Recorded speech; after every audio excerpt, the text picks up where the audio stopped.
Dana Carr, the group leader for the School-Based Mental Health and Mental Health Service Professional Demonstration Grant Programs. Welcome to the fourth module of the Grants Management and Administration webinar series for new grantees.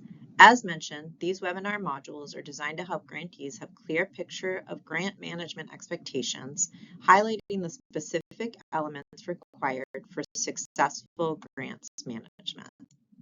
In this module, we will be discussing required performance reporting. I'll share information about the performance reports, both content and structure, as well as how we will use your data to determine whether you are making substantial progress towards your goals and objectives. All SBMH and MHSP grantees are required to submit annual performance reports, APRs, as well as a final performance report that will be due 120 days after the closing date of your grant. If you've had a previous SBMH or MHSP grant, please note that we no longer require interim performance reports. Your Federal Project Officer, your FPO, will email you well in advance of the due date of the APR. In that email, we will also share resources with you to help you complete the APR, including a recorded webinar and written resources to track and report your data accurately. The APR will consist of the Ed 524 form, which will include a required cover sheet, a narrative executive summary, data tables, and budget information.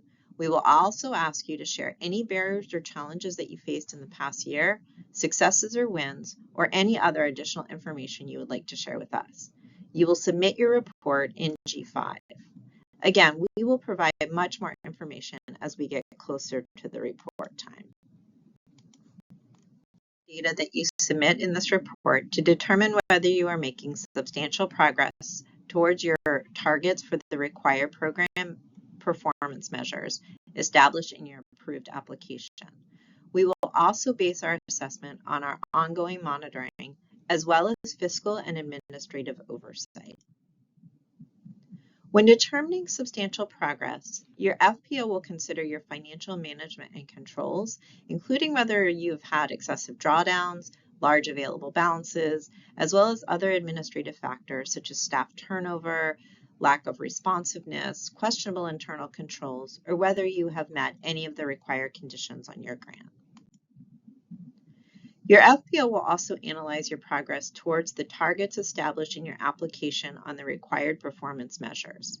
We use thresholds to determine if your progress is within a range that we consider sufficient for making substantial progress. These ranges vary by year based on expected progress over the 5-year project period. The program office then takes the management and performance progress measures, weighting each, and combines them into an overall score. A grantee is considered to be making substantial progress if they meet or exceed 70%.